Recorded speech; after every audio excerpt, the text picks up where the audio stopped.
Shalom Bapak Ibu Saudara. Puji Tuhan, kita bersyukur bahwa Tuhan Yesus tetap baik buat setiap kita. Dan pada saat ini kita siapkan hati kita akan menyembah Tuhan. Kita akan meninggikan Dia sebab Dia Allah yang besar, Allah yang layak untuk terima pujian. Mari kita sambil berdoa. Terima kasih Bapak yang baik. Kami bersyukur buat kesempatan hari ini Tuhan.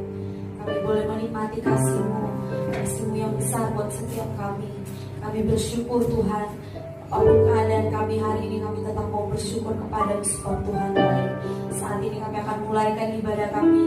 Kami percaya bahwa kuasa-Mu tidak dibatasi oleh apapun juga Tuhan. Ketika kami merindukan Tuhan, ketika kami sungguh-sungguh datang mencari wajah-Mu, maka Tuhan akan berkenan untuk menjumpai setiap kami yang merindukan-Mu. Terima kasih Tuhan, lawatan-Mu buat setiap kami. Kami akan mulaikan ibadah kami saat ini dalam nama Tuhan Yesus Kristus Allah kami yang hidup. Haleluya. Amin. Terima kasih Tuhan. Pujian dan syukur kami kepada-Mu. Haleluya. Pujian dan syukurku ku bawa padamu.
doamu di dalam nama Tuhan Yesus Kristus. Haleluya.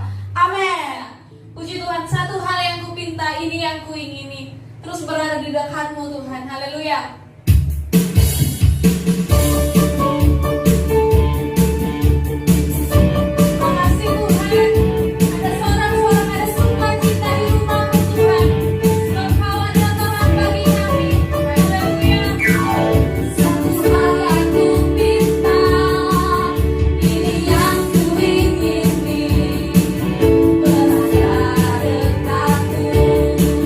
Saksikan kemurahan-Mu.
di tempat ini. Saya juga menyapa Bapak Ibu yang beribadah di rumah masing-masing. Shalom, sekali lagi kiranya damai sejahtera Allah melingkupi hati kita semua. Pagi hari ini saya akan share firman Tuhan. Kiranya firman ini boleh memberkati dan bahkan menguatkan, mengubahkan cara kita berpikir. Saya akan share firman Tuhan, saya beri judul pribadi yang punya mental prajurit namun menyerah kepada Tuhan. Kita buka 2 Timotius 2 ayat 2 sampai 4.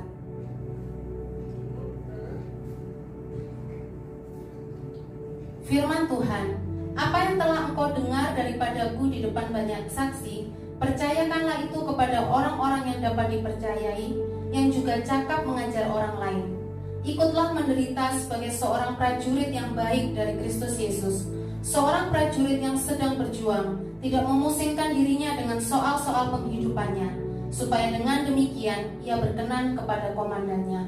Bapak Ibu, berdasarkan literatur dan mungkin banyak teks-teks pendukung, sepertinya surat ini ditulis di sekitar menjelang kematian Paulus. Paulus yang merupakan salah satu pembimbing rohani dari Timotius memberikan pesannya dan bahkan melecut semangat Timotius dalam mengerjakan pekabaran Injil. Bapak Ibu, di surat ini Paulus menghubungkan proses pekabaran Injil, pekerjaan pekabaran Injil dengan pribadi yang punya mental prajurit. Kita jadi anak Allah, kita jadi dombanya, itu semua terjadi secara instan Bapak Ibu. Begitu kita percaya sama Tuhan, lahir baru, doa lahir baru, kita terima Tuhan, terima Yesus sebagai Tuhan di dalam hati kita, maka saat itu juga Roma 8 ayat 15 dibilang kita tidak menerima lagi roh perbudakan, tapi yang kita terima adalah roh menjadi anak Allah sehingga kita bisa memanggil Dia, ya Aba, ya Bapa. Semua terjadi secara instan. Tapi menjadi seorang prajurit tidak ada kata instan Bapak Ibu. Ada proses, ada didikan yang harus kita lalui. Bapak Ibu, sekilas waktu saya SMA masuk ke kelas 3, semua orang mulai berpikir, teman-teman saya dan bahkan termasuk saya mulai berpikir, kira-kira habis ini kuliahnya mau kemana ya? Ada yang ingin jadi dokter, ada yang ingin masuk teknik elektro misalkan, ada yang ingin mau nikah aja, ada yang ingin masuk perhotelan dan sebagainya. Ada juga yang teman saya laki-laki ingin menjadi tentara, ingin masuk ke angkatan darat, angkatan laut. Kita yang ngambil jalur non ketentaraan cukup dengan ikut bimbel Bapak Ibu.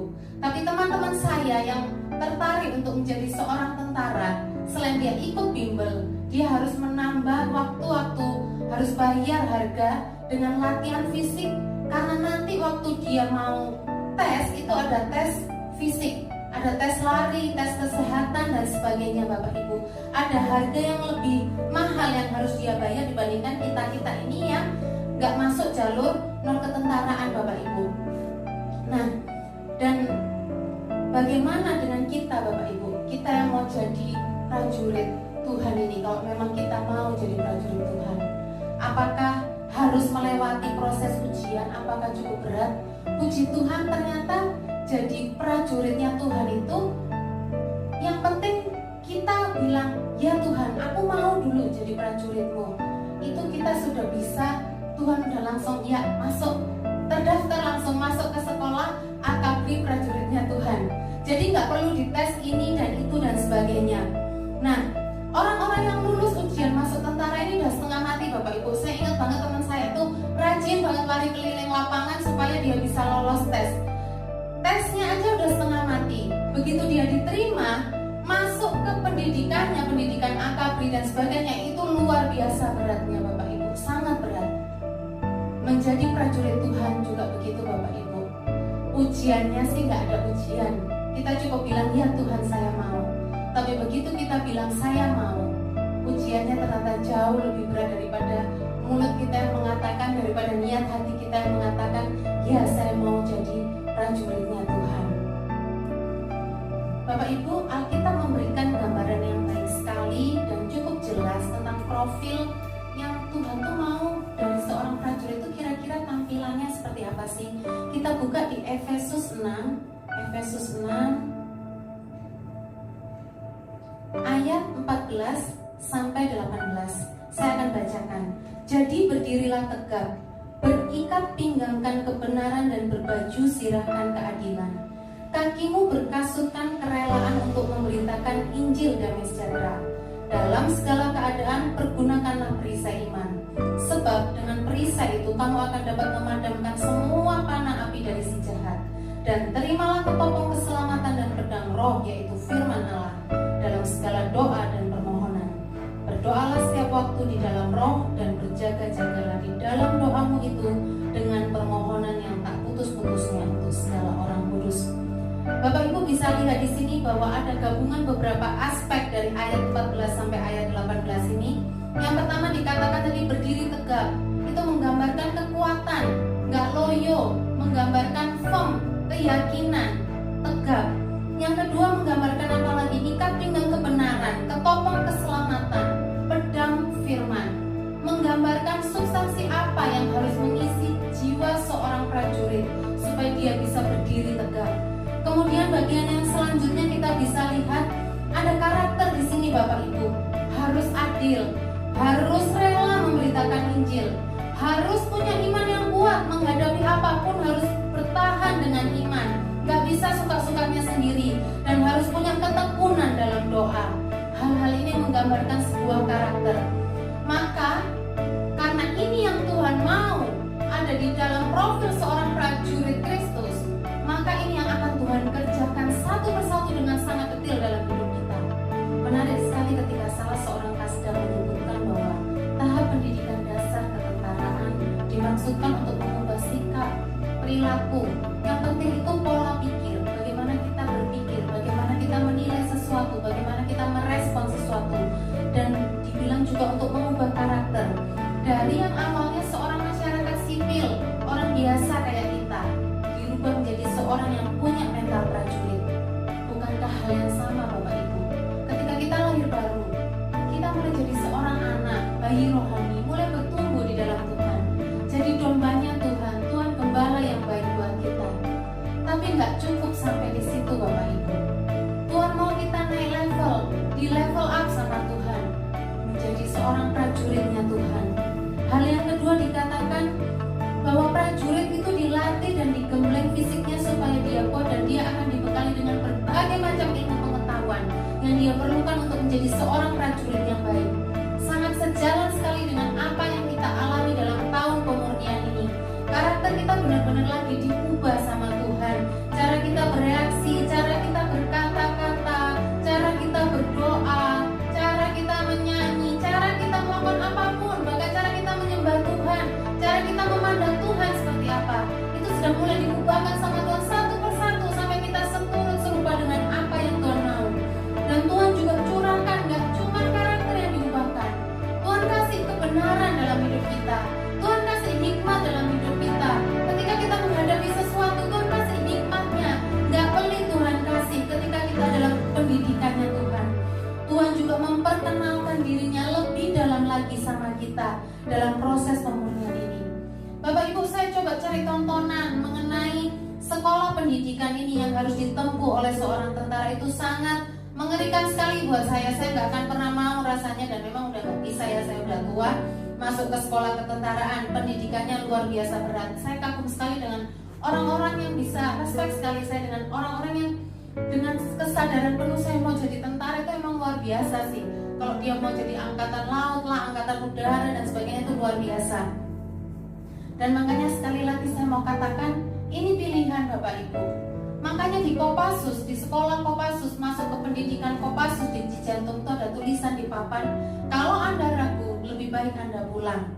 Masalahnya bisa nggak sih Bapak Ibu kita bicara sungguh-sungguh punya niat, sadar penuh, bukan karena emosi, bukan karena ditantang sama pendeta, sama Pak Rofli, sama Bu Yilda ditantang, hayo ini tahun pemurnian, mau ya dimurnikan, bukan.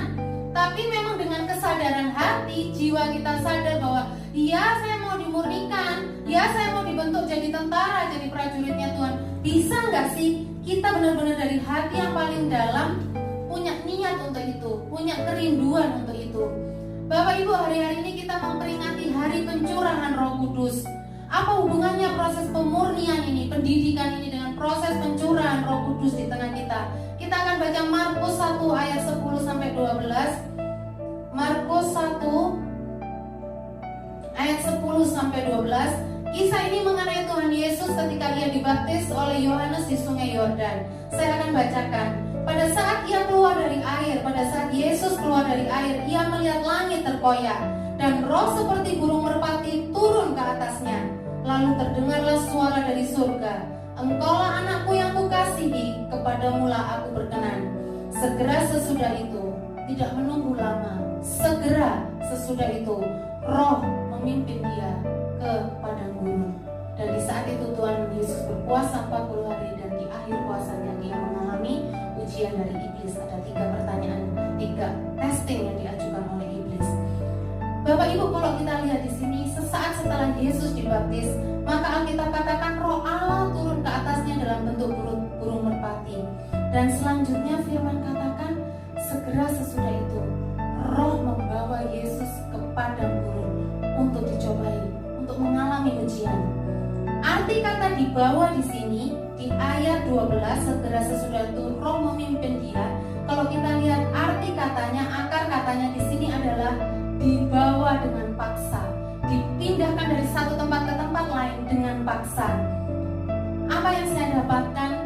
Impresinya adalah hanya orang-orang yang dipenuhi dengan Roh Kudus yang akan punya kerelaan, kemauan di dalam hidupnya untuk mau mengikuti didikannya Tuhan, untuk mau dibentuk jadi prajuritnya Tuhan. Bapak Ibu gak akan bisa dengan daging kita bilang, oh aku mau Tuhan. Seandainya kita bilang kita mau, itu pun mungkin karena kita emosi, karena kita sadar sekali dengan risikonya. Tapi ketika kita dipenuhi Roh Kudus, ada Roh Allah yang bergerak, bekerja di dalam hati dan roh kita, maka dengan sangat yakin, dengan kesadaran penuh kita bisa bilang, ya aku mau jadi prajuritmu ya Tuhan. Sekalipun harus bayar harga, yes aku mau dididik sama Engkau Tuhan. So bagaimana kita bisa dipenuhi oleh Roh Kudus? Matius 5 ayat 3 bilang apa? Berbahagialah orang yang miskin, karena ia akan dipenuhi. Kita lihat ya, Matius 5 ayat 3. Berbahagialah orang yang miskin di hadapan Allah, karena mereka lah yang mempunyai kerajaan surga. Arti kata miskin di sini adalah nggak pernah puas. Jangan pernah merasa puas hari-hari ini Bapak Ibu, bukan merasa puas dengan uang, jangan pernah merasa puas dengan kekayaan, bukan. Tapi jangan pernah merasa puas dengan apa yang kita kenal tentang siapa Allah itu. Jangan pernah merasa puas dengan, oh aku sudah pernah baca firman dari Kejadian sampai Wahyu, sudah 3 kali, sudah 5 kali. Oh aku rajin ke gereja dan sebagainya. Ya sekarang aja lagi pandemi jadi gak bisa ke gereja. Oh aku sudah jalanin puasa 40 hari, aku sudah lakukan ini dan itu. Jangan pernah merasa puas Bapak Ibu. Selalu akan ada kedalaman yang lebih dalam lagi bersama Tuhan. Minta selalu dibawa lebih dalam, dibukakan lebih banyak lagi sama Tuhan.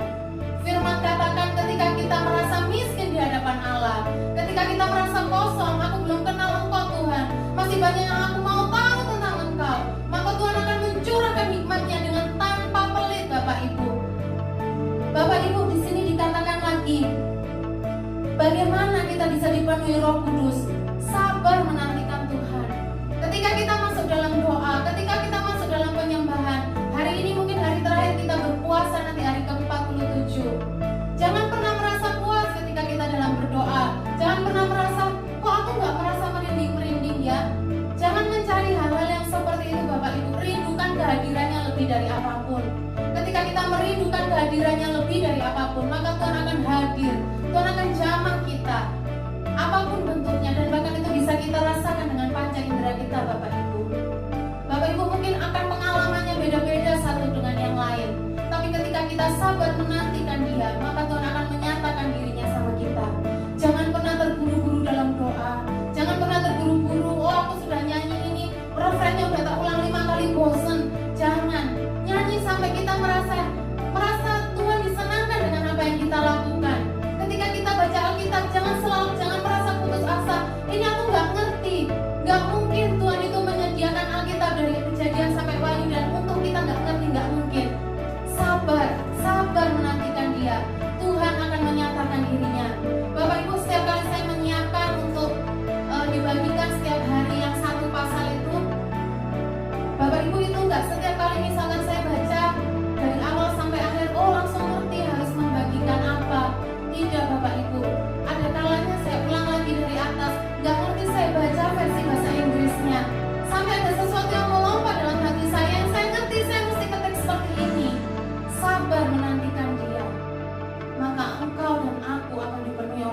Kudus. Lalu seperti apa supaya kita bisa dipenuhi oleh Roh Kudus? Yohanes 6 ayat 33. Rohlah yang memberi hidup, daging sama sekali tidak berguna. Perkataan-perkataan yang kukatakan kepadamu adalah roh yang hidup. Bapak Ibu, ketika kita berjumpa dengan firman, maka firman itu adalah roh sendiri, Roh Kudus sendiri, Yesus sendiri. Pada mulanya adalah firman, dan firman itu adalah Tuhan sendiri. Maka terus baca Alkitab. Bahkan di gereja ini Pak Rofli, Ibu Hilda bilang lagi hafalkan ayat. Kenapa? Kita harus terus sering-sering berjumpa sama firman. Ketika kita menghafal ayat, maka di pikiran kita adalah firman. Walaupun awalnya mungkin tujuannya menghafal, tapi kalau firman itu sudah melotot di jiwa kita, satu kali kemanapun kita pergi, yang kita ingat itu duluan Bapak Ibu. Kepenuhan akan rohnya juga terjadi ketika kita mengalami perjumpaan dengan firman Tuhan. Bapak Ibu, so simple. Dan yang terakhir adalah ketaatan akan kehendaknya. Itu juga akan membuat Tuhan menyatakan diri. Firman Tuhan bilang apa di Yohanes? Kalau kita taat, maka aku dan Bapa akan menyatakan diri kepada orang itu. Dan ketika Tuhan menyatakan diri, bukankah itu artinya kita sedang dipenuhi oleh rohnya sendiri Bapak Ibu?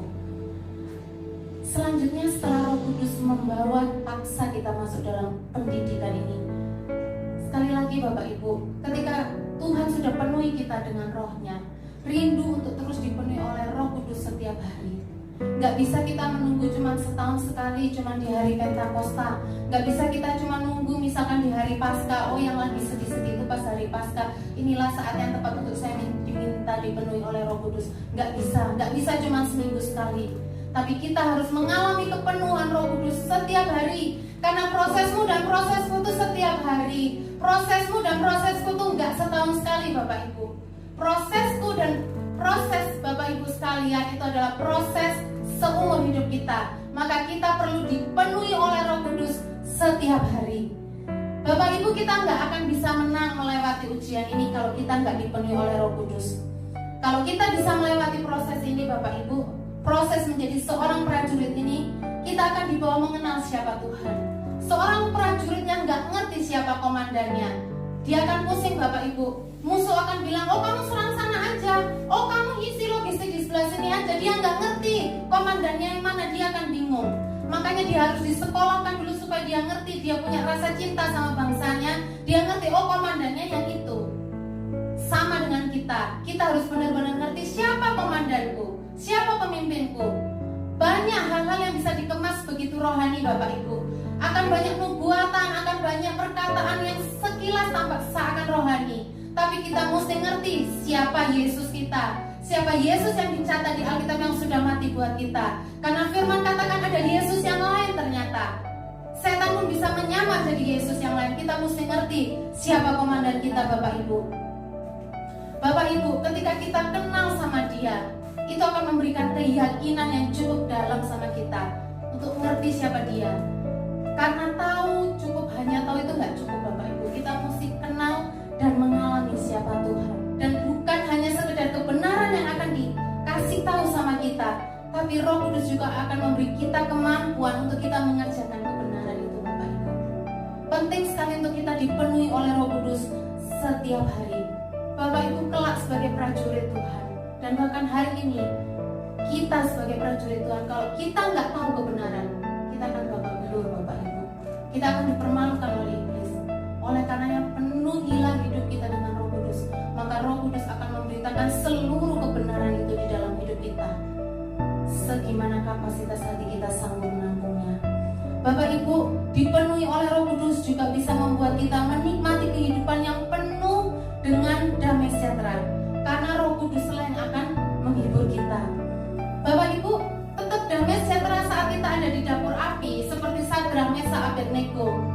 Tetap damai sejahtera, nggak panik, nggak teriak-teriak, nggak ada dibilang aduh kepanasan, atau yang di gua singa ketakutan sampai ngompol-ngompol. Nggak ada diceritakan Daniel seperti itu. Bagaimana orang-orang ini bisa tetap damai sejahtera, ada di dalam dapur api, ada di dalam gua singa? Karena ada Roh Allah yang kuat di dalam hidup mereka Bapak Ibu. Kalau kita hidup damai sejahtera ketika kondisi baik-baik saja, nggak perlu jadi anak Tuhan Bapak Ibu. Semua orang juga bisa, semua orang di luar Tuhan juga bisa melakukan hal yang sama. Tetapi bisa ketawa, sukacita ketika hal-hal yang baik semua terjadi dalam hidup kita, ketika sehat dan sebagainya. Nggak perlu jadi anak Tuhan kalau hanya sekedar itu. Tapi bagaimana kita bisa tetap tenang, tetap damai sejahtera, tetap punya sukacita. Firman Tuhan katakan unspeakable joy, sukacita yang tak terkatakan. Bapak Ibu, kalau kita lihat bagaimana tentara itu berlatih benar-benar sampai di ujung batas kekuatannya. Pernahkah kita merasakan sampai demikian Bapak Ibu?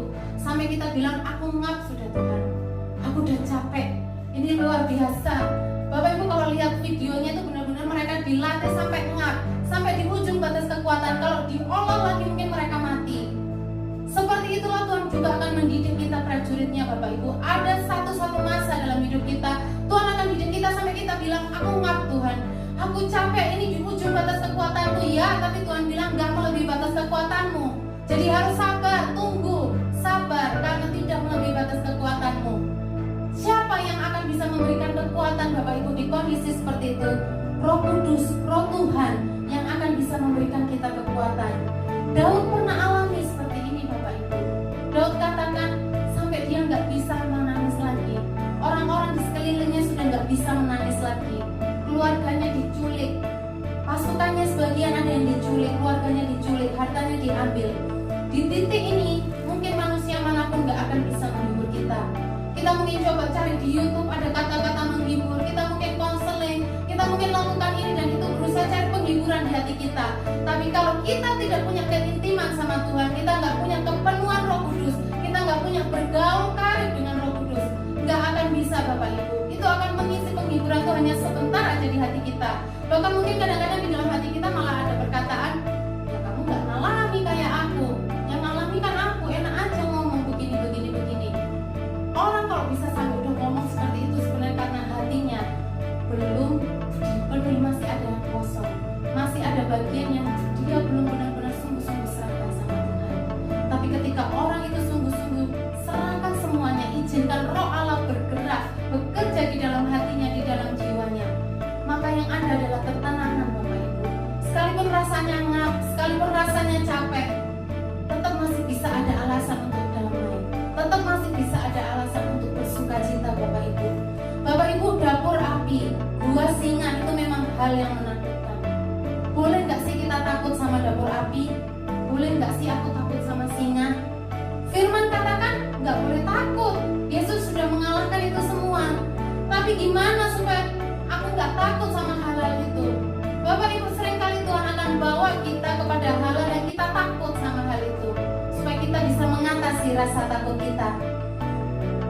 Dan itu memang gak gampang, saya ngerti. Ada hal-hal dalam hidup saya pun, oh saya takut yang ini, malah Tuhan bentrokkan sama hal itu, sampai saya sudah merasa gak ada apa-apa lagi, gak ada rasanya apa-apa lagi. Ada kalanya bahkan sampai orang lain yang bilang, kamu sabar ya, kamu begini. Dan di titik itu sebenarnya saya sudah gak rasakan apa-apa, udah kayak orang kebal sebenarnya, udah gak ada rasanya sama sekali. Ya biasa aja, udah kayak lewat aja. Bapak Ibu, izinkan Tuhan terus memproses rasa takut kita.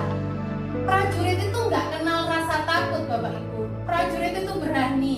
Prajurit itu mau melintasi apapun risikonya. Kalau Bapak Ibu ingat baca triwirannya Daud, satu orang hanya karena Daud bilang aku pingin minum, kayaknya air yang di situ enak, seger, ini capek banget.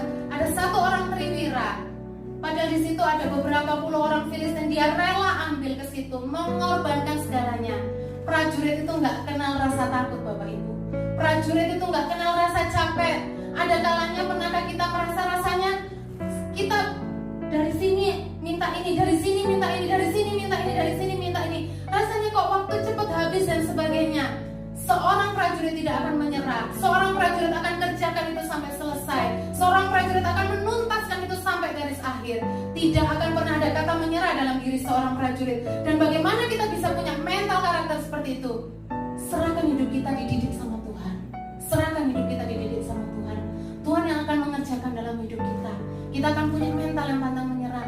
Nggak ada kata putus asa dalam diri seorang prajurit Bapak Ibu.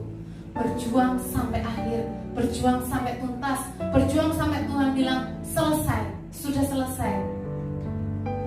Bapak Ibu, kepenuhan Roh Kudus itu buat saya seperti vaksin Bapak Ibu. ketika kita dipenuhi oleh Roh Kudus, maka hal-hal yang buruk dalam hidup kita akan dibuatkan penawarnya sama vaksin itu, Bapak Ibu. Kalau orang sakit corona, satu kali misalkan vaksin itu ditemukan, maka ketika vaksin itu disuntikkan, tubuh akan membentuk antibodi. Sama dengan hidup kita. Kita semua punya karakter-karakter yang gak baik, macam-macam, ada yang sombong dan sebagainya, gampang terluka dan sebagainya. Tapi ketika Roh Kudus itu diinjeksikan masuk dalam hidup kita, dan ketika dia sudah diinjeksikan masuk dalam hidup kita, kita izinkan dia bekerja dengan kuat dalam hidup kita. Kita nggak padamkan rohnya, kita nggak bikin dia berduka dengan sikap kita senangkan hatinya. Maka itu akan, tubuh kita akan membentuk antivirusnya, Bapak Ibu. Kalau kita tadinya takut, dibikin jadi anti takut. Kalau tadinya gampang terluka, dibikin jadi sulit terluka. Kalau tadinya sulit mengasihi, sekarang dibikin kebalikannya, gampang mengasihi dan sebagainya. Kepenuhan Roh Kudus itu akan mengerjakan perkara-perkara yang ajaib dalam hidup kita, Bapak Ibu. Tadi saya bilang dididik menjadi seorang prajurit itu sangat-sangat berisiko, sangat berat memang. Tapi semuanya masih aman, Bapak Ibu, karena semuanya masih di dalam tangan Tuhan. Kita lihat Ulangan 32 ayat 10-15. Didapatinya dia di suatu negeri di padang gurun, di tengah-tengah ketandusan dan auman padang belantara. Dikelilinginya dia dan diawasinya, dijaganya sebagai biji matanya. Laksana Raja Wali menggoyang bangkitkan isi sarangnya, melayang-layang di atas anak-anaknya, mengembangkan sayapnya, menampung seekor dan mendukungnya di atas kepaknya. Demikianlah Tuhan sendiri menuntun dia, dan tidak ada Allah asing menyertai dia. Bukankah ini cara Tuhan mendidik kita? Dikatakan di sini seperti Raja Wali menggoyang bangkitkan, seperti induk Raja Wali melatih anak Raja Walinya supaya kuat, supaya bisa mengatasi apapun. Begini cara Tuhan memberikan didikan, gak gampang dilemparkan, kadang tersakiti, kadang tergores dan sebagainya. Lalu di ayat 12 dikatakan, di ayat 13, dibuatnya dia berkendaraan mengatasi bukit-bukit di bumi. Bapak Ibu, ketika kita melewati proses pendidikan demi pendidikan, maka Tuhan sendiri yang akan membuat kita berkendaraan mengatasi bukit di bumi. Dikatakan kita akan memakan hasil dari ladang. Dibuatnya dia mengisap madu dari bukit batu dan minyak dari gunung batu yang keras. Bukankah hasil didikan Tuhan akan memampukan kita, Bapak Ibu, untuk kita bisa mengisap madu dari bukit batu? Kita sudah gak mau yang gampangan lagi, Bapak Ibu. Bahkan ketika kita dihadapkan sama bukit batu, kita tetap masih bisa mengisap madunya. Ketika kita dihadapkan pada situasi yang keras, kita masih bisa merasakan kemanisan madunya, Bapak Ibu. Kita masih bisa merasakan kemanisan kehidupan ini. Bukankah itu setelah kita mengalami ujian demi ujian? Dan dikatakan kita masih bisa menikmati minyak dari gunung batu yang keras. Setelah paruh kita ini ditajamkan sama Tuhan, maka kita akan bisa menembus gunung batu yang keras itu. Maka kita akan bisa menembus yang namanya bukit batu yang keras itu, Bapak Ibu. Namun di sini dikatakan di ayat 15, ini yang berbahaya. Lalu menjadi gemuklah Yeshurun dan menendang ke belakang. Bertambah gemuk engkau, gendut dan tambun, dan ia meninggalkan Allah yang telah menjadikan dia. Ia memandang rendah gunung batu keselamatannya. Bapak Ibu, kenapa sih kok aku harus dididik Tuhan sedemikian keras? Ini yang Tuhan gak mau terjadi.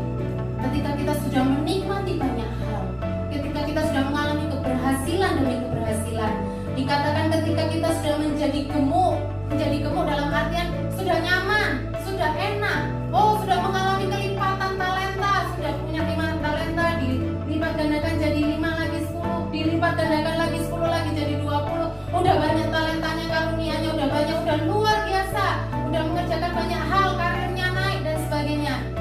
Menjadi gemuklah dia, dan mulailah dia menendang ke belakang, mulailah dia meninggalkan Allah. Ini yang enggak Tuhan mau terjadi dalam hidup kita. Ketika Raja Wali itu sudah jago, udah pintar terbangnya, dia mulai sombong. Kenapa kita harus dididik Tuhan? Karena karakter-karakter yang tadi itu, karakter buruk, sombong dan sebagainya itu mematikan. Tuhan mau kita jadi prajuritnya, betul. Dan Tuhan akan lakukan apapun untuk kita jadi prajuritnya. Tapi Tuhan bilang, dia mau kita jadi prajurit yang menyerah sama Tuhan. Ayat terakhir, Mazmur 103.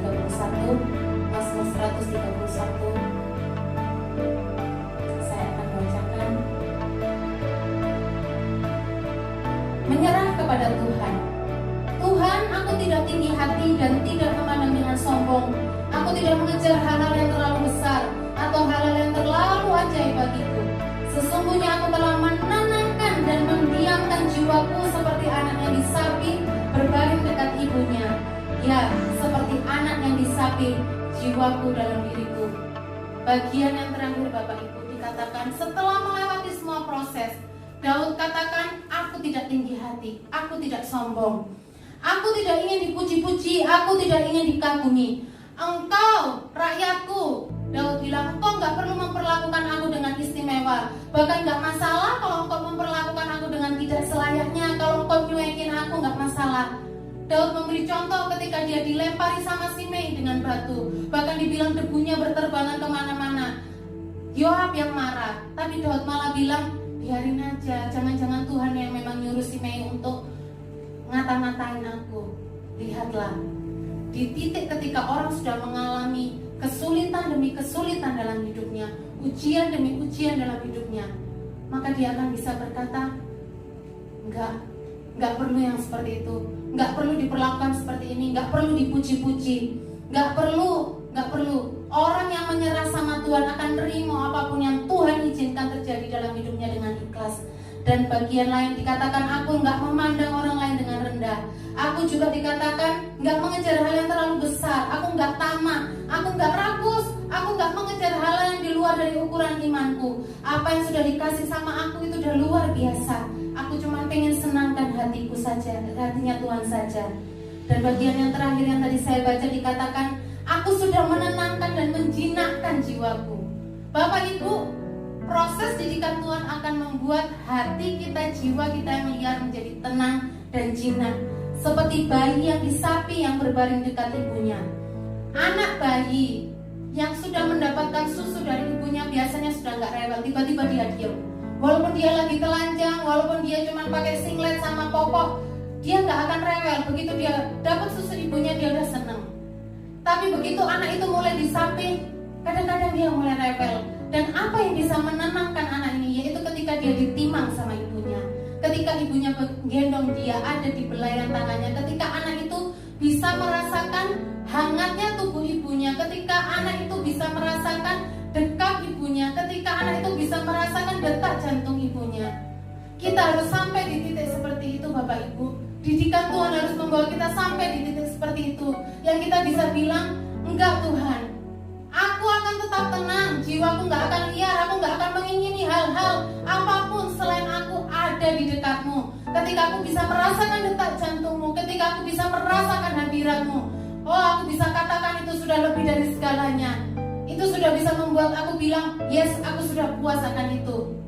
Aku gak akan cari hal-hal yang lain. Aku gak akan stres mikirin hal-hal yang lain.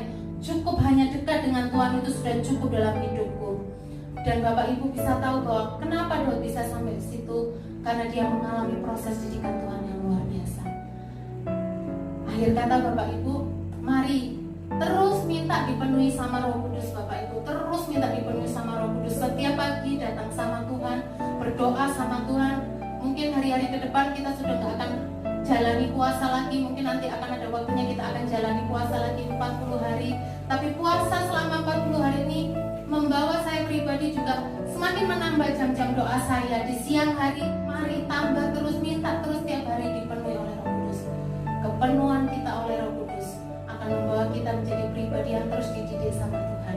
Dia mungkin akan membawa kita, memimpin kita ke padang gurun. Dan kita akan melewati padang gurun itu dengan baik. Kita akan keluar menjadi pribadi bermental prajurit seperti yang Tuhan mau. Kita akan bisa melakukan banyak hal.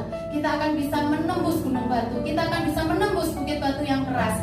Tapi sekali lagi kita gak mau yang kayak ayat 15 tadi. Kita akan tetap tunduk sama Tuhan. Kita akan tetap mengasihi sama Tuhan. Dan kita akan terus menyerah sama Tuhan. Kita akan bilang bahwa aku gak ingin apa-apa lagi ya Tuhan, selain hanya Engkau. Kita berdoa. Bapak terima kasih ya Tuhan buat kasih setiamu. Tuhan terima kasih ya Bapak. Sekalipun apa yang kami alami, sekalipun didikan ini kadang-kadang terasa berat Tuhan, sekalipun kadang-kadang kami harus terjatuh ya Bapak, namun sekali lagi kami tahu Tuhan, di dalam dapur api ini ya Bapak, kami gak sendirian ya Tuhan. Ada Tuhan yang mendampingi kami. Engkau pun ikut merasa kepanasan sama dengan kami Terima kasih Tuhan, terima kasih. Kuatkan hamba, kuatkan setiap umat-Mu ya Tuhan.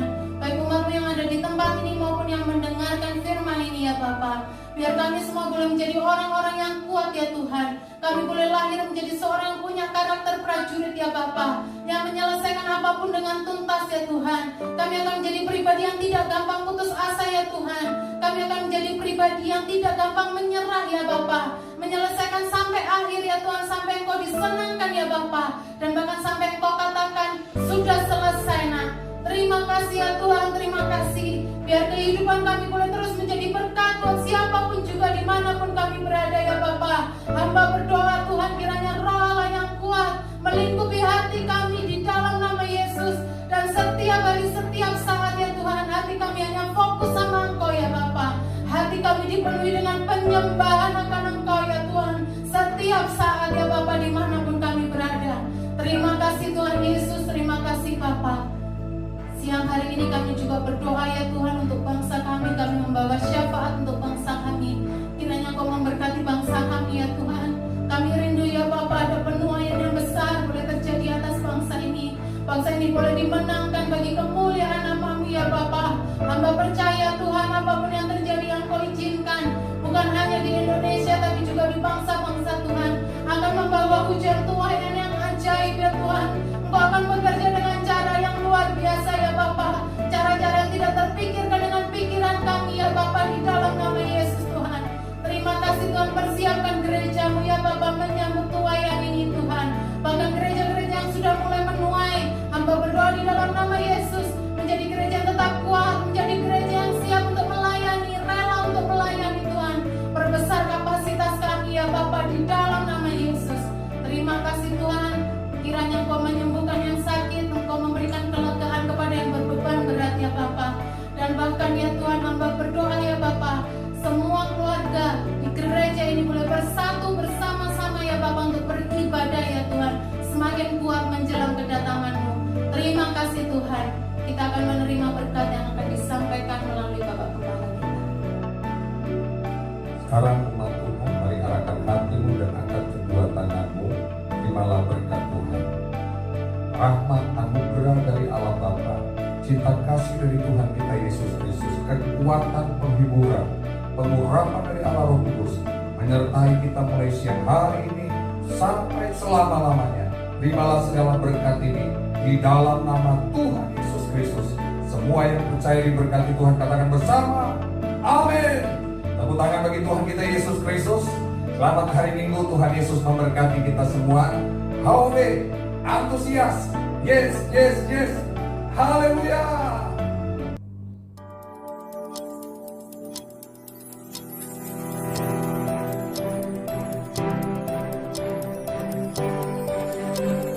Audio Jungle.